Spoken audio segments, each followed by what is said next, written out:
नमस्कार, मी गौरी. फूडी गौरीमध्ये तुम्हा सर्वांचं मनापासून स्वागत करते. सध्या संत्र्याचा सीझन चालू आहे आणि ही संत्री नेहमी अशीच खाल्ली जातात. त्याचा कुठलाही असा वेगळा पदार्थ बनत नाही.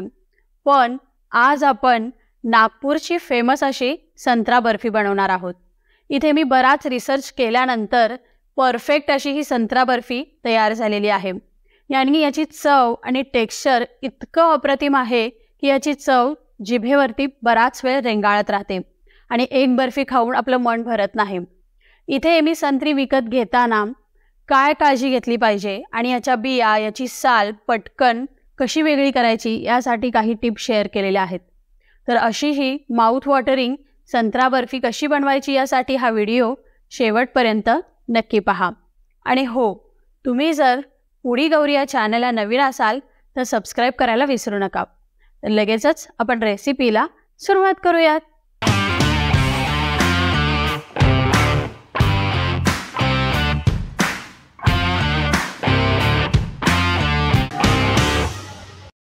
आज आपण नागपूरची फेमस अशी संत्रा बर्फी बनवणार आहोत. त्यासाठी इथे मी 5 संत्री घेतलेली आहेत. तर सर्वात पहिल्यांदा आपल्याला बघायचं आहे की संत्री कशी घेतली पाहिजे. तर शक्यतो जाड सालीची संत्री घ्यायची नाहीत, कारण ती आंबट असण्याची जास्त शक्यता असते. संत्री घेताना वजनदार अशी संत्री घ्यायची. जर तुम्ही हलक्या वजनाची संत्री घेतली तर ती आतून सुकलेली असण्याची शक्यता असते. आणि थोडंसं याची जी साल आहे त्याला प्रेस करून बघायचं आहे आणि त्याचा वास घ्यायचा. जर त्याचा अगदी छान ताजा असा फ्रेश वास आला संत्र्याचा तर समजायचं की ही संत्री ताजी आहेत. आणि शक्यतो डाग असलेली संत्री घ्यायची नाहीत, कारण ती कुजलेली असण्याची शक्यता असते. इथे मी 5 संत्री घेतलेली आहेत. अर्धा किलो कोहळा घेतलेला आहे. तर हा कोहळा मागच्या साईडून अशा पद्धतीने दिसतो. इथे आता बाकीचं साहित्य बघूया आपण. आता इथे साखर घेतलेली आहे पाऊण कप. 2 टेबलस्पून मी दुधावरची घरातली जी साय असते तीच घेतलेली आहे. तुम्ही फ्रेश क्रीमचा सुद्धा वापर करू शकता. 1 कप मिल्क पावडर आणि 1 कप दुधाचा वापर केलेला आहे. आणि 1.5 टेबलस्पून साजूक तूप घेतलेला आहे. आता सर्वात पहिल्यांदा आपल्याला हा जो कोहळा आहे तो किसून घ्यायचा आहे. तर किसताना ह्याचा जो वरचा भाग आहे ज्यामध्ये बियांचं प्रमाण जास्त असतं तो पहिला कापून घ्यायचा आणि मगच आपल्याला हा कोहळा किसून घ्यायचा आहे. किसताना याचा जो हिरवा भाग आहे तो आला नाही पाहिजे, फक्त पांढरा भाग आपण किसून घ्यायचा आहे. तर आता आपला इथे कोहळा किसून झालेला आहे. अशाच पद्धतीनं आपल्याला एक संत्र्याची साल सुद्धा किसून घ्यायची आहे. त्यासाठी इथे मी अगदी डार्क कलरचं असं संत्र घेतलेलं आहे. त्याला स्वच्छ धुवून घेतलंय. आणि आता संत्र किसताना अलगद हाताने आपल्याला किसायचं आहे. खूप त्याला जोर लावून किसायचं नाहीये, कारण त्याचा जो पांढरा भाग त्यामध्ये आला नाही पाहिजे. फक्त जो केशरी कलर आहे तोच फक्त आला पाहिजे, कारण जर पांढरा भाग जास्त प्रमाणात त्यामध्ये आला तर बर्फीची चव कडवट होऊ शकते. त्यामुळे फक्त अलगद हाताने आपण याला किसून घेणार आहोत. इथे मी पूर्ण एका संत्र्याची साल किसून घेणार आहे. इथे मी संत्री पटकन सोलण्यासाठी आणि त्यातल्या बिया पटकन काढण्यासाठी एक ट्रिक वापरलेली आहे. तर इथे तुम्ही बघू शकता मी सगळी संत्री इथे अर्धी अर्धी केलेली आहेत, मधून कापून घेतलेली आहेत, कारण संत्र्याच्या ज्या बिया असतात त्या त्याच्या मध्यभागीच जास्त असतात. तर अशा पद्धतीने आपण ही सगळी संत्री कापून घेतलेली आहेत. आणि आता ह्या बिया वेगळ्या करण्यासाठी आपल्याला एक चमचा घ्यायचा आहे आणि जी चमच्याची जी मागची साईड असते त्या मागच्या साईडने बिया वेगळ्या करून काढून घ्यायच्या आहेत. तुम्ही इथे व्हिडिओमध्ये बघू शकता अशा पद्धतीने आपण या बिया सगळ्या काढून घ्यायच्या आहेत. आणि तुम्ही आता बघू शकता की ही संत्र्याच्या ज्या फोडी आहेत त्या सुद्धा पटकन अशा सालीपासून वेगळ्या होतात आणि त्याचा पांढरा भाग जे धागे असतात तो सुद्धा वेगळा पटकन होतो. तर अशाच पद्धतीनं आपण सगळ्या संत्र्याच्या बिया आणि त्याच्या फोडी वेगळ्या करून घेणार आहोत. ते मी सगळ्या संत्र्याच्या फोडी सगळ्या वगैरे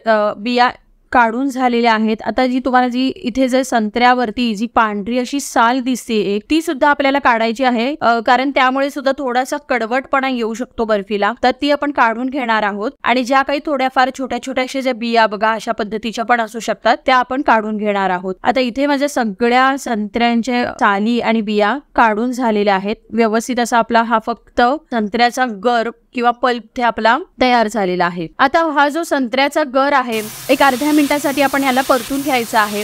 आणि आता आपण यामध्ये घालायची आहे पाऊण कप साखर। साखर घातल्यानंतर याला खूप जास्त असं पाणी सुटायला लागतं आणि आपला जो हा संत्र्याचा गर आहे मध्ये मध्ये ना चमच्यानी त्याला असं स्मॅश करून घ्यायचं आहे, कारण मग त्याचा पल्प असं छान तयार झाला पाहिजे। आता ह्याला भरपूर असं हे पाणी सुटलेलं आहे आणि आपल्याला हे पाणी बऱ्यापैकी आटवून घ्यायचं आहे। आपण इथे छान असा संत्र्याचा पल्प बनवणार आहोत। तुम्हाला वाटेल की एवढा खटाटोप कशासाठी करायचा, फक्त जर आपण इथे ऑरेंज ज्यूस बाजारातून विकत आणला आणि त्यापासून जर ही बर्फी बनवली तर काय होईल, तर खरा फरक पडतो तो त्याच्या टेक्स्चर मध्ये पडतो। कारण टेक्स्चर अशा पद्धतीने जर आपण पल्प बनवून जर बर्फी बनवली तर त्याचं टेक्स्चर अगदी वेगळे येतं, अगदी मस्त असं लागतं। तर आता यातलं आपल्याला पाणी आटवून घ्यायचं आहे। त्यासाठी आता आपण याला दुसऱ्या गॅसवरती शिफ्ट करूया आणि तोपर्यंत आपण दुसऱ्या पॅन मध्ये 1.5 टेबलस्पून साजूक तूप घालायचं आहे आणि आपण जे कोहळा आणि संत्र्याची साल किसून घेतलेली होती ते मिश्रण आता आपण पॅन मध्ये घालायचं आहे।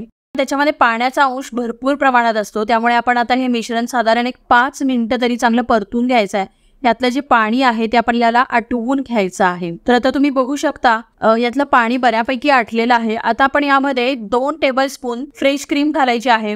जर तुमच्याकडे फ्रेश क्रीम नसेल तर घरातली जी दुधावरची साय असते त्याचा सुद्धा वापर करू शकता। मी सुद्धा दुधाच्या साईचाच वापर केलेला आहे। आता आपल्याला हे साधारण 1-2 मिनिटांसाठी छान असं परतून घेऊयात आणि आता आपण यामध्ये 1 कप दूध घालायचं आहे। याला व्यवस्थित मिक्स करून घेऊया आणि हे दूध सुद्धा आपल्याला चांगलं आटवून घ्यायचं आहे। मिश्रण चांगलं आटवून तयार करून घेऊयात आपण। आता तुम्ही बघू शकता हे मिश्रण सुद्धा यातला दुधाचा अंश म्हणजे कमी झालाय, दूध सुद्धा बऱ्यापैकी आटलेलं आहे। आता आपण गॅस बंद करायचा आहे आणि जो आपण बाजूला संत्र्याचा पल्प बनवायला ठेवलेला आहे ते मिश्रण बघूया, कारण आपण त्याला सुद्धा चांगलं आटवून घ्यायचं आहे। त्यातला पाण्याचा अंश आपल्याला कमी करून घ्यायचा आहे। आता हे जे ऑरेंज पल्प आपण करायला ठेवलेलं आहे त्यामध्ये अजून भरपूर प्रमाणात पाण्याचा अंश आहे। आपण ह्याला आटवून घ्यायचं आहे हे पाणी।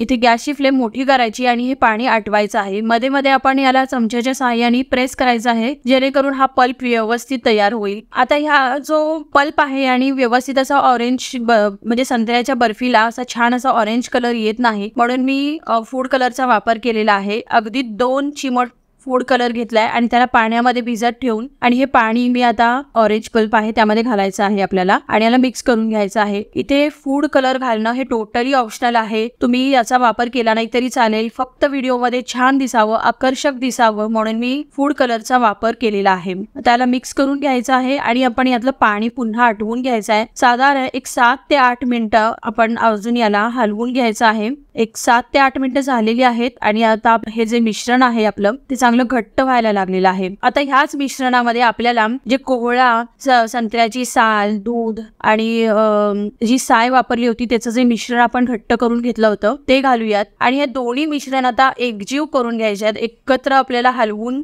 याला एकजीव करून घ्यायचं आहे आणि आता हे मिश्रण चांगलं आपण एकत्र करून झालेलं आहे। आपलं हे मिश्रण व्यवस्थित एकजीव झालंय। यामध्ये आता आपल्याला 1 कप एवढी मिल्क पावडर घालायची आहे। तुम्ही त्याऐवजी अर्धा कप खव्याचा सुद्धा वापर करू शकता, पण प्रत्येक वेळेला खवा अवेलेबल नसतो त्यामुळे इथे मी मिल्क पावडरचा वापर केलेला आहे। आणि जसं जसं हे मिश्रण आपण परतत जाऊ तसं तसं त्याचा आपोआप खवा तयार होतो, त्यामुळे मिल्क पावडर घालून सुद्धा ही वडी अगदी उत्तमच लागते। तर आता आपलं हे मिश्रण हळूहळू घट्ट व्हायला लागलेलं आहे। अजून एक 7 ते 8 मिनिटांमध्ये हे मिश्रण चांगलं घट्ट होईल, तोपर्यंत आपण ह्याला हलवत ठेवायचं आहे। आता हे मिश्रण एक 7 ते 8 मिनिटं झालेली आहेत। हे मिश्रणाचा छान असा गोळा तयार व्हायला लागलेला आहे। मी गॅसची फ्लेम हाय टू मीडियम वरतीच ठेवलेली होती, लो वरती ठेवलेली नव्हती, कारण यातला बराचसा यामध्ये पाण्याचा अंश आहे त्यामुळे तो कमी करण्यासाठी गॅसची फ्लेम हाय टू मीडियम वरती ठेवलेली आहे। आणि आता ह्याचा घट्ट असा गोळा तयार व्हायला लागलेला आहे आणि तुम्ही बघू शकता त्याला तूपही सुटायला लागलेलं आहे। इथे आपण तरी कमीत कमी तुपाचा वापर केलेला आहे, पण आपण इथे दूध आणि मिल्क पावडर याचा वापर केलेला असल्यामुळे मिश्रण जसं जसं परतत गेले तसं तसं त्याचा खवा तयार झालेला आहे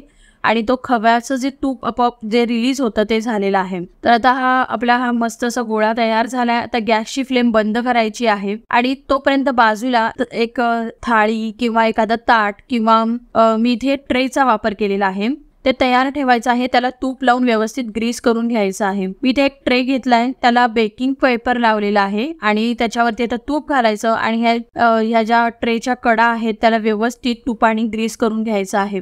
आता हे जे घट्ट झालेलं मिश्रण आहे हे आपण या ट्रे मध्ये घालायचं आहे। याला व्यवस्थित पसरवून घ्यायचं मी हे मिश्रण पूर्ण ट्रे भरून पसरवणार नाहीये, कारण त्यामुळे ते वडी पातळ होईल आणि दिसायला तितकीशी आकर्षक दिसणार नाही. यासाठी मी अर्ध्या भागामध्येच ही वडी सेट करून घेणार आहे. त्याला चमच्याच्या साहाय्याने व्यवस्थित अशी लाईन करून एकत्र असं हे मिश्रण अर्ध्या भागात आपण सेट करून घेऊयात. आणि अशा पद्धतीने एखाद्या वाटीला तूप लावून घ्यायचं आणि त्याला छान प्रेस करून हे मिश्रण एकसारखं असं आपल्याला करून घ्यायचं आहे. तर आपली ही वडी छान अशी तयार झालेली आहे. ही वडी अगदी मार्केटसारखी दिसण्यासाठी मी इथे चांदीच्या वर्कचा वापर केलेला आहे. चांदीचा वर्क वापरणं हे टोटली ऑप्शनल आहे. अगदी अलगद हाताने हा चांदीचा वर्क आहे. या वडीवरती आपण व्यवस्थित पसरवून घ्यायचा आहे. तो इतका नाजूक असतो की तो पटकन अगदी म्हणजे आपल्या हाताला सुद्धा चिकटू शकतो. त्यामुळे अगदी अलगद हाताने त्याला छान व्यवस्थित प्रेस करून घ्यायचा आहे. आपण बर्फी बनवली आहे त्यावरती आणि थोडंसं प्रेस करून घेऊयात. तर आता आपली ही बर्फी इथे तयार झालेली आहे. त्याला आपण 2 ते 3 तासासाठी रूम टेम्परेचरवरती, नॉर्मल आपल्या रूम टेम्परेचरवरती थंड करायला ठेवायची आहे आणि सेट व्हायला ठेवायची आहे. त्यानंतरच आपण याला 1 ते 2 तासासाठी फ्रीजमध्ये ठेवणार आहोत आणि मगच आपण याच्या वड्या कापून घ्यायच्या आहेत. तर इथे आपली ही मस्त अशी नागपूरची फेमस संत्रा बर्फी तयार झालेली आहे.